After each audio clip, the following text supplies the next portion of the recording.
Aujourd'hui, nous sommes le mardi 22.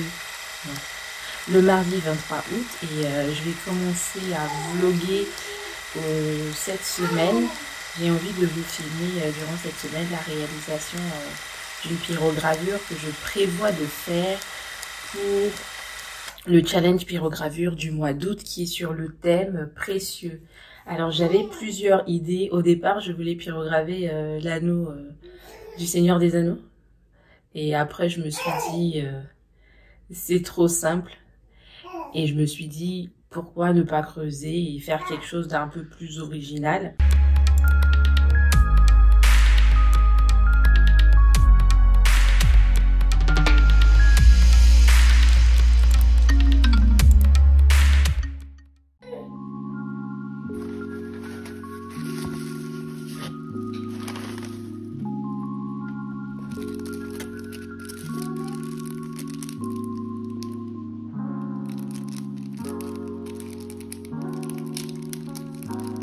Pendant que le repas de ma fille est en train de chauffer et je suis en train de préparer la prochaine vidéo que je prévois de publier sur la chaîne YouTube, je vous avais annoncé le thème, c'était les copies de pyrograveurs. Et donc du coup, je suis en train de travailler la vidéo, de faire mes recherches et j'ai listé un peu les marques de pyrograveurs qui existent. Et je découvre de nouvelles marques que je ne connaissais pas du tout. Et la majorité des marques, ce sont des marques américaines, hein. Alors, je vais vous spoiler un tout petit peu la vidéo. Donc, il y a la marque que je viens de découvrir. Alors, elle s'appelle Ontex Fire Writer. Et donc, du coup, ça, c'est un de leurs pyrograveurs. Et alors, ça c'est pour le fer à souder, je crois. C'est celui-là, le pyrograveur, celui-là. Et il est quand même cher, hein. Il est à 141 € sur Amazon. Et la station, elle est toute petite au fait. Je la connaissais pas du tout cette marque, je découvre. Et donc du coup, dans la vidéo, je vais vous présenter plusieurs marques américaines. Essentiellement, c'est beaucoup des marques américaines qui font des pyrograveurs. Et essayer de vous présenter aussi ce qu'on peut trouver sur le marché qui sont des copies de ces pyrograveurs-là. Alors, voici l'objet que je vais pyrograver dans le cadre du challenge de ce mois. C'est un instrument de musique que l'on appelle kalimba. Alors, celui-ci, je l'ai trouvé sur un site internet. Je mettrai le lien dans la description de cette vidéo. Il est brut. Il est fabriqué avec du bois de pin. Alors, on voit très bien les rainures.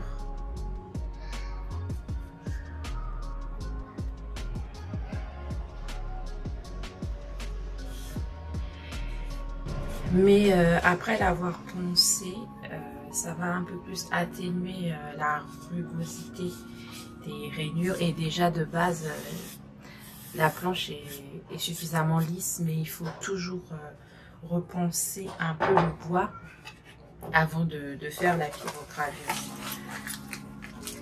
Il y a certaines pièces de bois que vous pouvez trouver dans le commerce qui sont très lisses de base et vous n'aurez plus besoin de penser avant de faire votre pyrogravure. Mais le pain, on en trouve rarement des surfaces très lisses dans le commerce. Alors du coup, l'instrument de musique arrive démonté. Et donc, dans ce petit sachet que je viens de vider, on trouve les lamelles. Je vous mettrai quelques photos de l'instrument tel qu'il est fini, monté, comme on peut le trouver dans le commerce, sur Internet.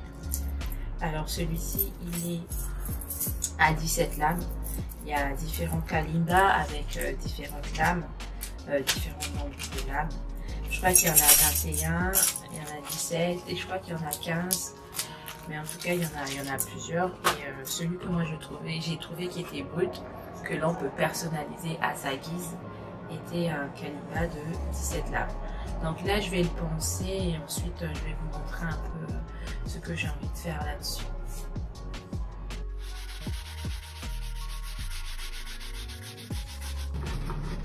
Je fais une petite pause pour vous dire, lorsque vous poncez une pièce en bois, essayez de poncer dans le sens des rainures.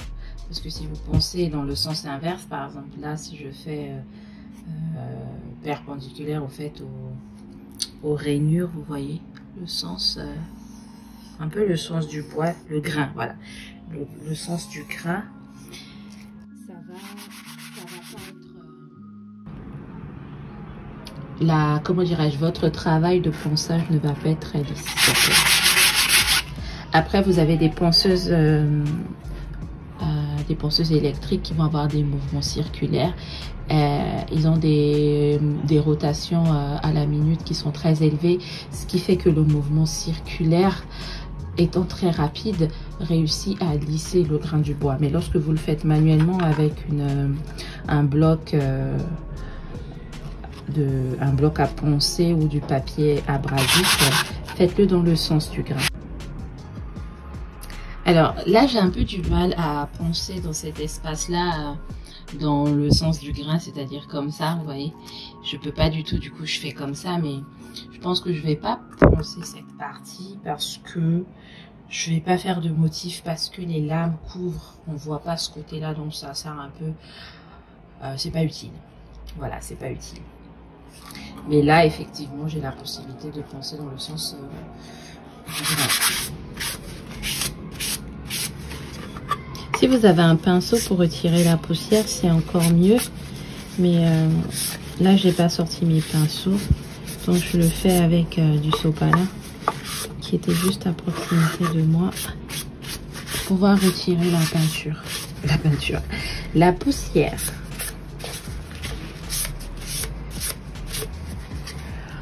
Voilà, j'ai terminé. Alors, je sais pas si vous allez constater une différence, mais on constate la différence au toucher. C'est au toucher que vous allez vous rendre compte si vous avez suffisamment poncé, s'il ne reste pas des aspérités. J'ai poncé aussi sur les bords parce que je voulais faire quelques motifs sur les bords et l'arrière aussi où je ferai un motif. Je voulais vous montrer un peu plus en détail ce que j'ai commandé. Je veux expérimenter au fait les pochons avec la pyrogravure. Peut-être que ma tête va être coupée, mais bon, c'est pas grave. Le plus important, c'est ce que je dis. J'ai acheté ces pochons sur Amazon, je vous mettrai aussi les liens. Ce sont des mandalas. Je vais vous les montrer. Je pense que... Ouais, vous verrez mieux les motifs comme ça. Et donc, ah bah tiens, on va faire ça. Ah, ils sont grands, ils sont grands. C'est des, je crois que c'est des 10 cm par 10 cm. Et mon kalimba est hyper petit. Après, je suis pas obligée d'utiliser là, par exemple, je peux utiliser que ce symbole-là. Le poids. Je suis pas obligée de faire le symbole en entier. Par exemple, là, je peux faire que la fleur et ne pas faire tout ce qu'il y a autour. Voilà. Ah, ça c'est des roses. Ouais, il y avait des roses. J'aime bien les roses. Là, je peux faire 2-3 roses. Donc du coup, je sais pas encore quel... Je voulais faire un mandala ici à l'arrière. Du coup, je ne sais pas encore lequel je vais faire. Je voulais utiliser un de ces pochons. Mais finalement, je me rends compte que les pochons sont trop grands pour l'objet que j'ai. Je vais peut-être dessiner le mandala finalement. Ah, celui-là, il a l'air bon. Bon, je crois qu'il y en a une, il y en a une bonne vingtaine. Je vais vous mettre tout ça en accéléré.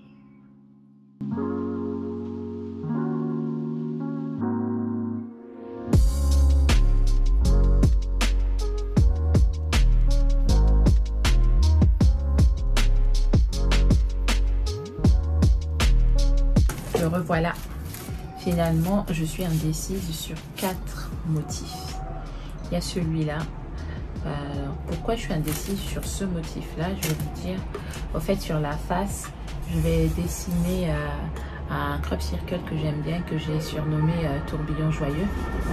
Et du coup, je me dis, en fait, c'est un crop circle, je l'ai pas là, mais il a un centre au fait. Du coup, je me dis, je vais me baser sur le centre, le trou du kalimba, et puis je vais dessiner le crop circle tout autour.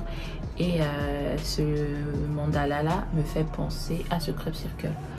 Il est aussi en mode tourbillonnaire, mais je me dis, si je le prends, il risque d'avoir une certaine redondance du modèle à l'arrière. Mais après, on peut aussi se dire que ça peut être une constance et pas une redondance, au fait, dans le sens où les deux motifs de face comme de dos se rappellent l'un à l'autre par rapport à leur forme. Et donc j'hésite vraiment celui-là. Et sinon, il y a ça, celui-là. Pourquoi j'hésite à prendre celui-là? Parce que tout autour, je veux faire des entrelacs dans un style... les entrelacs, c'est celtique. Hein. Oui, c'est celtique. Et donc, du coup, ce mandala-là, avec ses motifs, me fait penser à des entrelacs. Et je me dis, bah, ça peut être intéressant. Il y aura un rappel, au fait. Un rappel à ce niveau-là. Ouais. Celui-là, j'hésite aussi. Alors, celui-ci, j'aime bien parce qu'il est à la fois carré, à la fois rond. On a un équilibre, au fait, entre les courbes et les lignes droites. C'est très féminin, j'aime bien. Et ça me fait penser aussi à un style un peu art nouveau, avec les petites courbes là, ces petites formes là qui font penser à des fleurs. Et j'aime beaucoup l'art nouveau. Et celui-ci, bah, c'est la simplicité, quoi. C'est quoi? C'est un...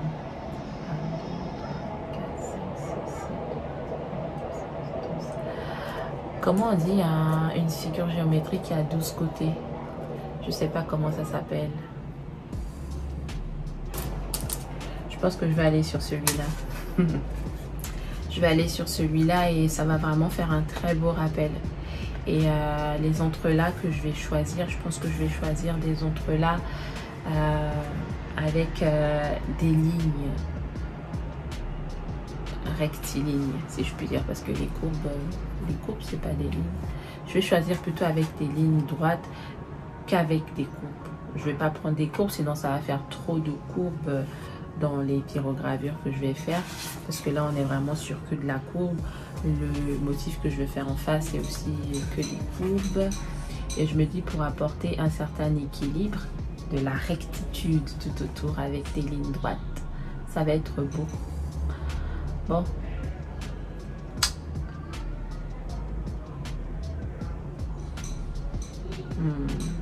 ouais, ça va être beau, ça va être beau. Bah, je vous montre du coup comment je fais le transfert avec comment je prévois de faire le transfert avec le template. Ça va être une première pour moi et vous allez être les premiers à le découvrir ici dans cette vidéo. Il fait nuit.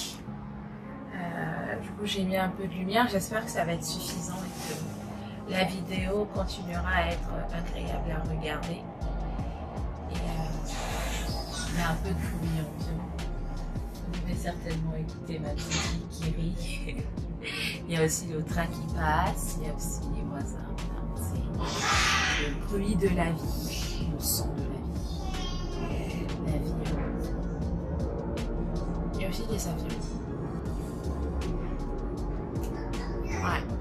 Donc, alors, en ce qui concerne le transfert du... comment ça s'appelle? Du mandala. Au départ, j'avais comme idée d'utiliser de la poudre de graphite. Donc, j'ai regardé sur les boutiques en ligne, sur Amazon. Et c'était quand même des grandes quantités. On allait sur du... Je crois du 100 grammes, ouais, il y avait 50 grammes. En tout cas, c'était déjà une très bonne quantité de graphite. Et c'était déjà cher en poudre. Et du coup, je me suis dit, bon, pourquoi ne pas acheter des blocs de graphite et ensuite moi-même les écraser et les réduire en poudre. ça dépassait largement mon budget au fait pour la réalisation de cet objet. Je me suis dit ça va faire un peu trop, est-ce que je peux pas trouver une solution? Alors, une solution que j'ai trouvée, c'était de prendre un stylo et d'écraser de couper un crayon, de prendre le crayon, d'ouvrir le crayon pour récupérer la ligne qui est du graphite et de l'écraser, et ainsi j'ai de la poudre de graphite. Elle est très heureuse, bébé. Donc je me suis dit je vais le faire, mais j'ai pas pris le temps de le faire, et là j'ai vraiment envie de finir la fin de la journée avec le modèle transféré sur l'objet, le Kalimba, et pourquoi pas même commencer déjà la pyrogravure. Et je me suis dit bon, ça va me prendre du temps, hein, et je me suis dit est-ce que je peux pas faire une solution simple? Pourquoi prendre le graphite? Alors quand vous utilisez un pochon, souvent le pochon est utilisé avec de la peinture. Donc on va prendre la peinture avec un objet comme celui-ci. On va tapoter au fait. On va prendre la peinture, on va tapoter. Et voilà, et le modèle va se transférer sur la surface sur laquelle on va appliquer le motif avec le pochon. Et je me suis dit, bah, pourquoi ne pas faire la même chose mais avec du graphite? Parce que le graphite, c'est le crayon. Lorsqu'on fait le transfert de modèle sur le bois, on utilise souvent du papier carbone. Le graphite, je pense que c'est la même chose. Parfois, on utilise le crayon qu'on va noircir la feuille là où il y a le modèle à l'arrière. Ensuite, on va poser contre la surface de bois pour transférer le modèle. Je me suis dit, bah, c'est une poudre au fait. Pour aller plus vite, on le transforme en poudre et on tapote, ça va plus vite. Parce que là, si je prends mon crayon et que je fais comme ça, en fait, vous voyez, ça va prendre un peu plus de temps que si je prends une poudre et je tapote, c'est plus rapide. C'est pour ça que j'étais partie sur la poudre de graphite. Alors, n'ayant pas de poudre de graphite avec moi actuellement, je me suis dit, quelle est l'autre solution que je peux avoir? J'ai ouvert mes placards et j'ai trouvé comme solution de l'argile rouge. Alors, c'est de l'argile rouge qui vient de... Vous voyez où ça vient? Et on l'utilise pour faire des masques sur le visage. Vous pouvez aussi faire des masques de cheveux avec. Bon, en tout cas, il y a plusieurs utilisations de l'argile rouge. Je me suis dit, ben, l'argile, elle est rouge. La surface de bois est claire. Donc, il y aura un contraste et je pourrai voir. Et je pense que pyrograver par-dessus de l'argile, je pense pas que ça va être nocif. Parce qu'on pyrographe par-dessus le graphite. Au pire, je me suis dit, je porterai mon super masque. D'ailleurs, ça fait hyper longtemps que je ne l'ai pas porté. Le masque, mon super masque, je vous mettrai une photo de mon masque. Je le porte quand je pyrographe sur du MDF. Le MDF est une planche de bois. Lorsque vous la brûlez, dégage des fumées toxiques. Mais sauf que c'est une planche de bois que vous trouvez facilement en récup, le paradoxe. Et donc, si vous voulez l'utiliser, il faut que vous ayez un masque qui filtre vraiment très très bien les particules pour minimiser au fait les dangers et les risques pour votre santé. Donc je me dis, bon, au pire, je mettrai mon super masque. Je vais tourner la caméra et je vais vous montrer comment je vais faire. Bon, niveau luminosité, on est un peu basse. Allez, là, je vais vous faire un super tuto. Un super tuto en plein vlog. Alors, pour réaliser ce tuto, qui est vraiment un from scratch, un crash test, vous allez avoir besoin d'une surface de bois, donc votre objet en bois, d'un pochon en plastique. Alors, petite précision, ce pochon a la particularité de se laver. Donc, s'il y a de l'argile qui tache, je le lave à l'eau, c'est censé partir. Voilà, on va tester. Un peu d'argile rouge. Hop. Du scotch. Une paire de ciseaux et un petit, je sais pas comment ça s'appelle ça, un objet en mousse pour pouvoir appliquer la poudre d'argile. Sinon, vous pouvez utiliser un pinceau aussi. Alors, nous allons centrer notre motif. Alors, pourquoi j'ai pris aussi l'argile? Parce que je me dis que si l'argile tache ma planche de bois, je n'aurai plus qu'à poncer pour pouvoir retirer, au fait, ça tourne vraiment. Je suis en train de voir, est-ce que finalement, ça peut pas complètement entrer dans... Non. Il a un seul sens de rotation. Ah, je vais faire comme ça, là, comme ça. Je vais plus ou moins savoir...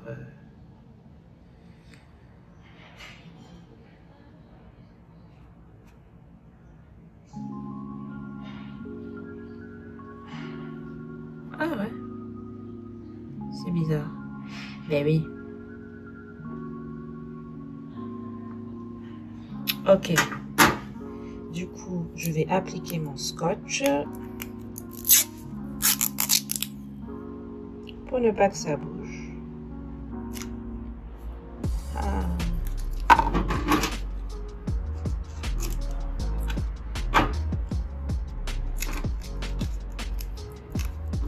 C'est vraiment comme vous faites un transfert avec du papier carbone et votre modèle que vous avez imprimé sur une feuille de papier.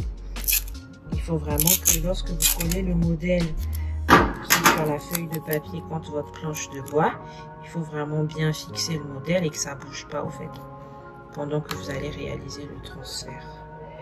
Voilà, voilà.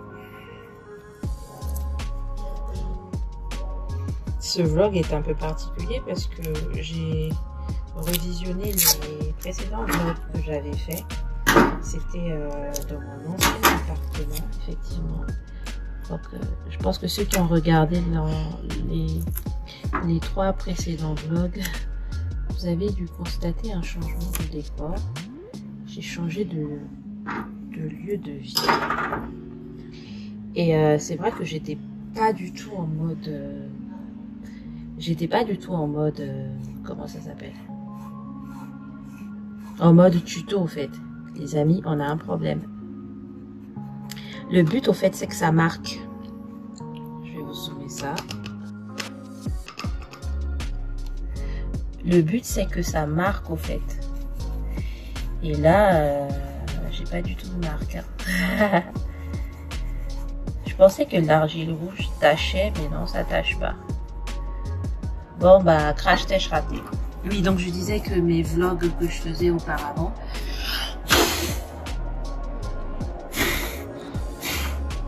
au fait, ça tachait, mais... Attendez, je vais quand même vérifier. Il y a quelque chose, hein. Autant pour moi, il y a quelque chose. Ah, vous voyez, là? Le truc, c'est que... Ah, il y a quelque chose, hein. Enfin, je continue, hein. J'ai trop vite lâché l'éponge. Lâché l'éponge, c'est si peu dire. Bon, un peu plus de sérieux, de neuf. Je disais que j'ai visionné mes précédents vlogs.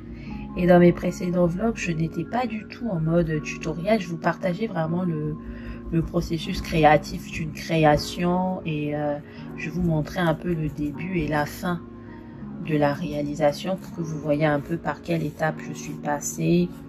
Et c'est un peu ce que j'ai fait tout à l'heure. Mais là, avec cette nouvelle technique, je me suis dit ça pouvait être sympa de partager ça avec vous.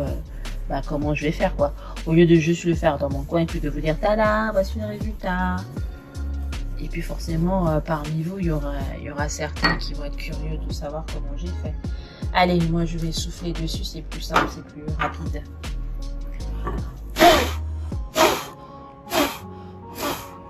On va humer de l'argile là. Allez, verdict les amis. J'enlève pas complètement. Ah bah c'est comme quand je vous dis avec... ah c'est magnifique, j'adore. Après la question c'est, pendant que je vais pyrograver, ouais. Le risque c'est que ça s'efface quoi. Ah. Finalement l'argile n'est pas le bon plan, même si ça marque.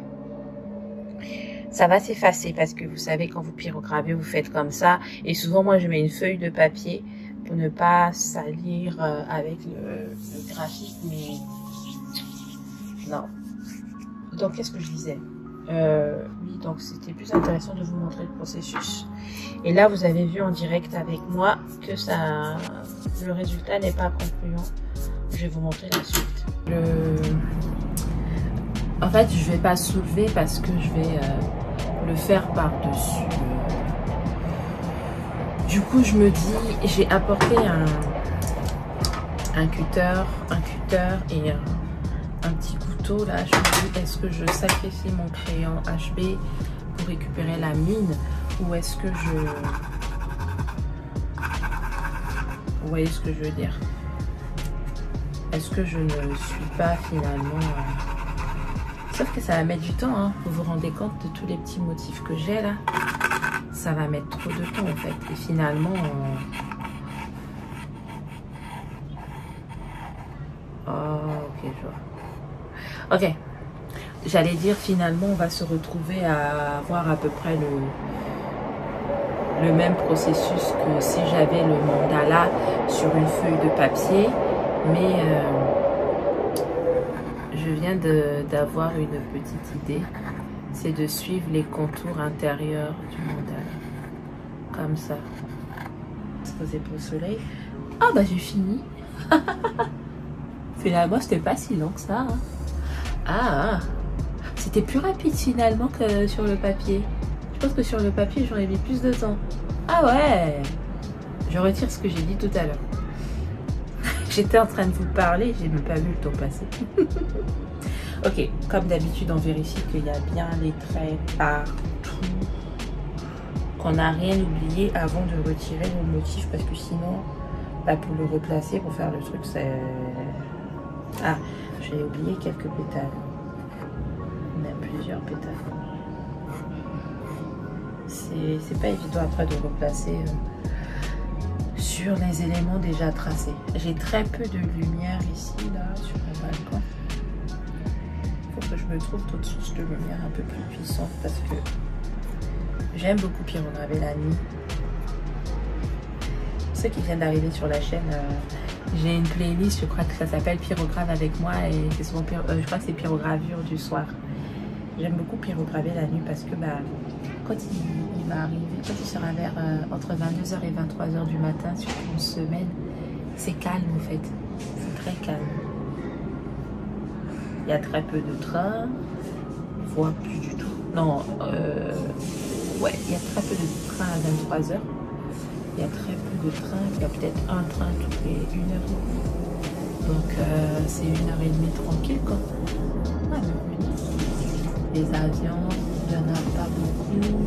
Les gens, bah, ils dorment tous. On les entend très peu. C'est vraiment rare qu'il y ait des personnes qui se mettent à parler. C'est souvent le samedi. Le samedi, bah, c'est normal. Hein. Les gens font la fête, c'est le week-end. On invite des gens à la maison, on discute, on papote. C'est normal qu'il y ait un peu. Mais en semaine, c'est juste magnifique. Il se paraît parfois à la campagne, en fait, il n'y a même plus de bruit de voiture. J'arrive très peu, en fait, à côté.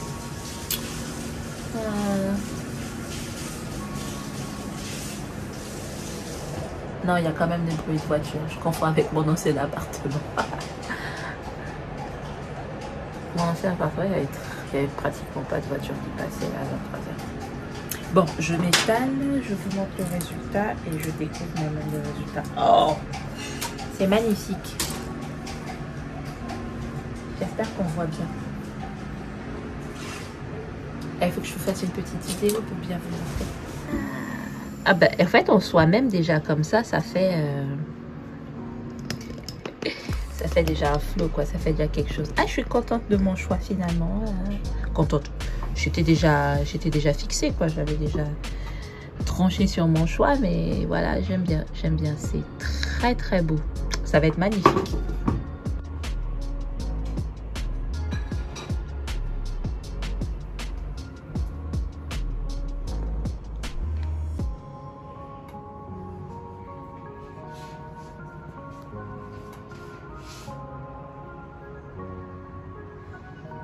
Il y a toujours de la circulation, donc vous allez toujours avoir un peu de bruit ambiant. Et je vais commencer la pyrogravure. J'ai trop envie de commencer aujourd'hui, dormir avec la satisfaction d'avoir pyrogravé une pièce.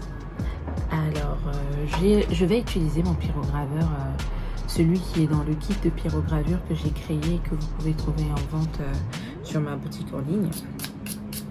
C'est un kit qui contient un pyrograveur, des accessoires pour se lancer et surtout des vidéos explicatives avec les projets. Donc vous avez le kit, vous avez votre pyrograveur, vous avez les pièces de bois, vous vous lancez tout de suite et vous avez une création. Je pense même, si vous êtes motivé, vous avez un week-end, vous prenez votre matinée et vous lisez le document. Il y a un guide de démarrage de plusieurs pages, hein. Je pense qu'il y a... Je ne me rappelle plus exactement, je vais vous l'écrire le nombre de pages qu'il y a dans le guide.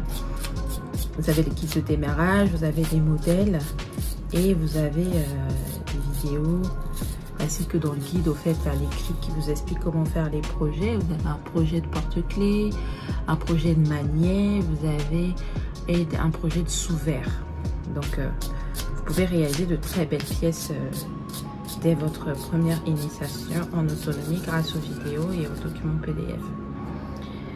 Avant chaque pyrogravure, je nettoie toujours mes pointes. Là, comme ça, on a des pyrogravures propres. J'utilise une brosse en laiton.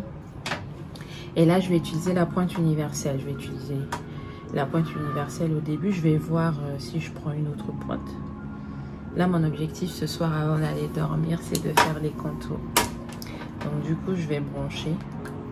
C'est un pyrograveur à température unique. Comment fonctionnent les pyrograveurs à température unique? Vous les branchez. Quand vous les branchez, ils ne sont pas chauds. Et ils vont monter en température progressivement. Celui-ci, son maximum, c'est 480. Donc, il va monter jusqu'à 480 et il va se stabiliser. Il n'ira pas plus haut. Après, effectivement, la température ne va pas descendre. Vous pouvez faire descendre la température en deçà de 480 avec certaines techniques. Mais avec une température unique de ce genre, vous pouvez déjà faire de très belles choses. Je vous ai montré quelques vidéos là avant du résultat. Le résultat est trop beau. En fait, le petit côté rosé... Ah oui, il faut attendre 5 minutes à peu près pour que ça chauffe. Le petit côté rosé du mandala avec l'argile rouge, c'est trop beau. Ça rend trop bien. Alors là, le risque, c'est que je salisse... tout le reste de la planche de bois. Donc il va falloir que je fasse attention. J'ai pas pris de papier et je pense même faut pas que je prenne de papier, parce que si je prends un papier, je vais étaler l'argile, parce que l'argile c'est pas imprégné dans le bois, contrairement au graphite qui s'imprègne un tout petit peu dans le bois.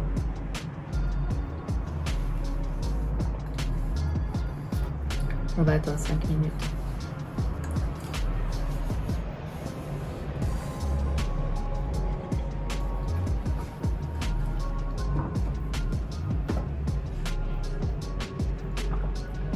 J'aime bien faire ça à chaque fois pour tester la température.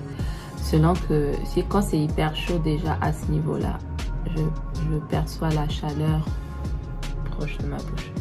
Quand c'est pas assez chaud, il faut que je rapproche un peu plus. Ou parfois je fais ça.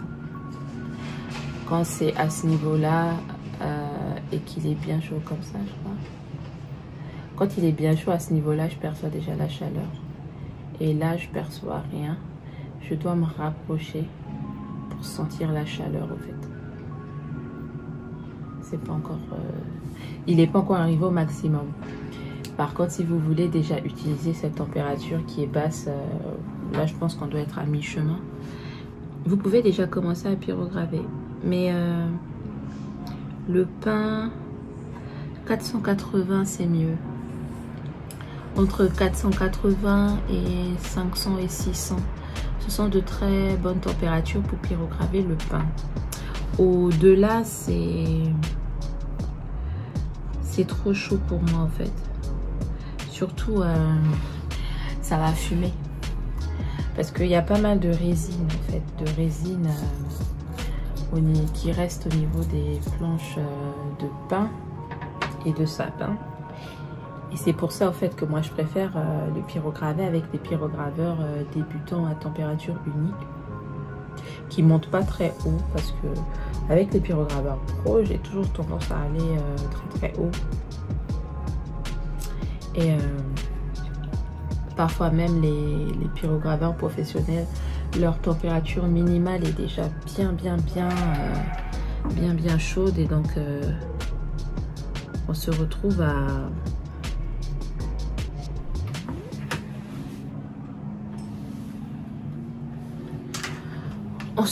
à avoir des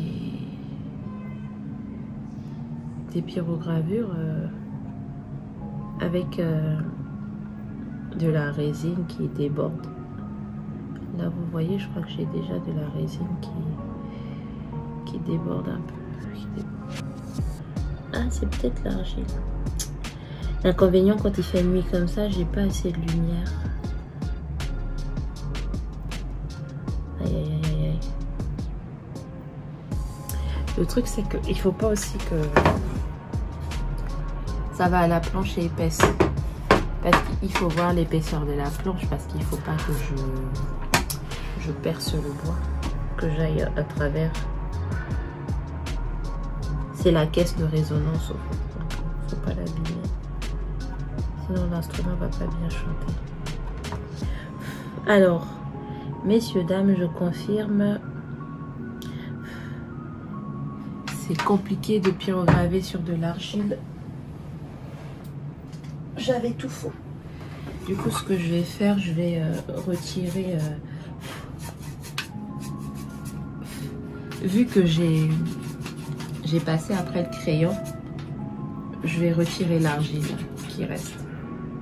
Et je pense que demain, à la lumière du jour, je pense que j'aurai des surprises. Si ça se trouve, le bois est hyper taché avec des taches rouges, de l'argile rouge qui ne sont pas assez, qui sont pas très bonnes.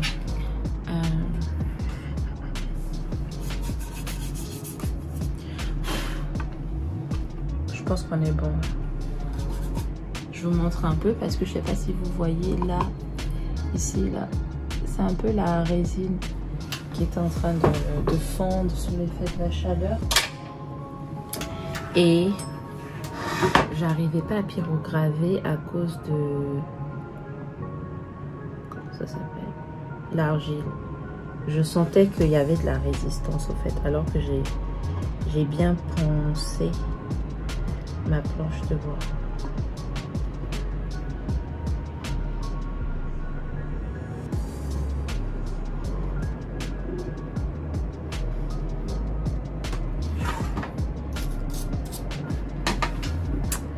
Alors, cette planche de pain,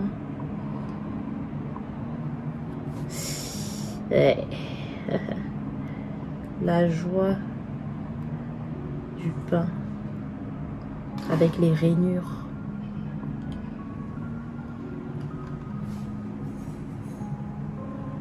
Aïe aïe aïe.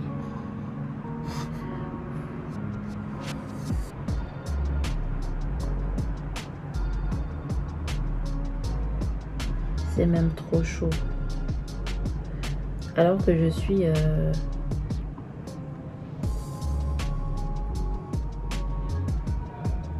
L'argile, c'était pas finalement une bonne idée. Je sais pas si on va se rendre compte, mais... Là, on voit un peu comme une sorte de blond. J'ai du mal à graver, ne serait-ce qu'à 1 mm de profondeur. 1 mm, c'est rien. Hein. Moi, je trouve que c'est... Personnellement, c'est un peu la profondeur que j'aime bien. 1 mm. Parce que sinon, après, c'est des ombrages. Quand il n'y a pas de profondeur, c'est... On joue sur les dégradés de couleurs pour faire un jeu de lumière. Mais quand on veut avoir cet effet de gravure avec la marque marron propre au pyrograveur, 1 mm c'est la base pour moi. Après, on peut aller au-delà.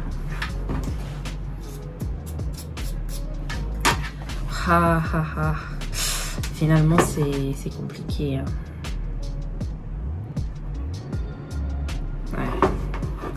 c'est compliqué au fait avec les rainures. Après, le pain, c'est pas un bois que moi je recommande systématiquement. Lorsqu'on débute la pyrogravure, je recommande souvent le tilleul ou le bouleau qui ont très peu de rainures. Mais là, c'est touchy.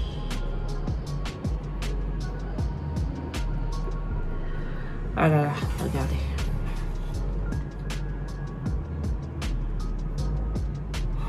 Alors, pourquoi je n'utilise pas de pyrograveur professionnel quand je pyrographe sur le sapin ou le pain, hormis le fait que, comme je disais, il y a des rainures. En fait, je reprécise ce que je disais tout à l'heure, ça chauffe tellement que là où il y a les restes de, comment ça s'appelle, de résine, déjà ça fume quand on pyrographe, et aussi ça fond et ça fait comme un truc qui dégouline. C'est ceux-là, c'est ça là, les rainures, la résine en fait, qui reste. C'est le petit côté un peu marron foncé comparé au reste de la planche.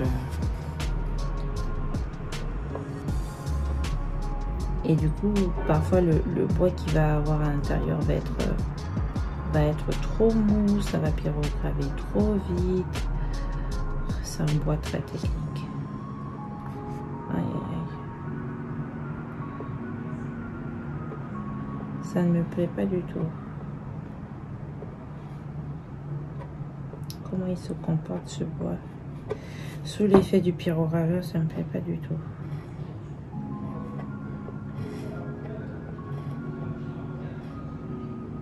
Est-ce que c'est vraiment du pain? On dirait du bambou.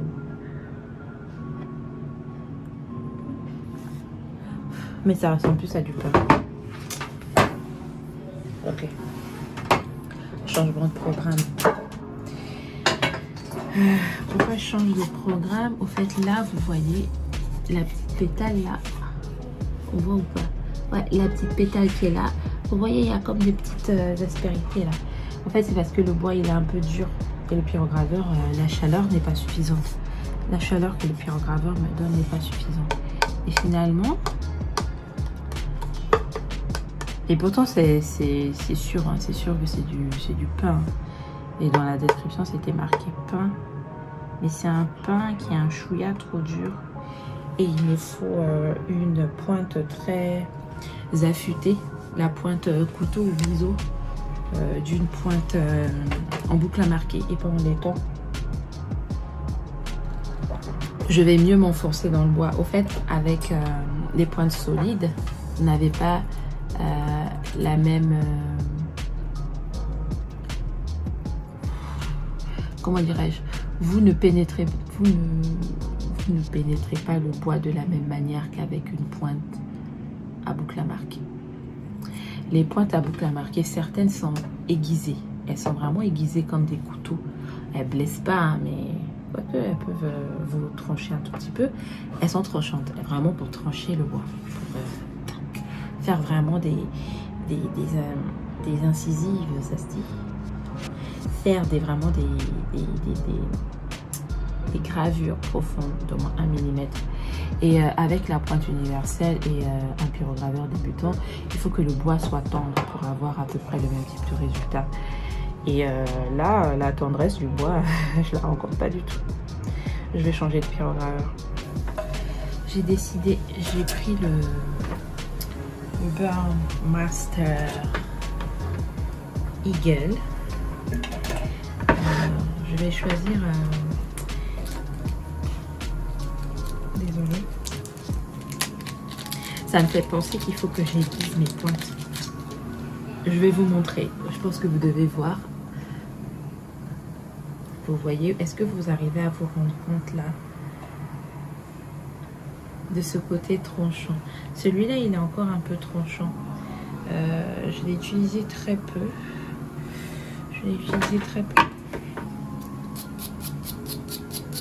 C'est ce qu'on appelle des spare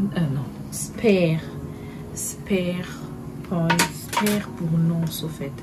Et ça c'est knife pour couteau. Et il était tranchant au début hein, quand je l'avais, mais il a perdu de son tranchant. Je vais prendre la lance. Et d'un point de vue, comment ça s'appelle? Pour faire les courbes, c'est adapté. J'ai pas le bon tournevis. Non, c'est celui-là.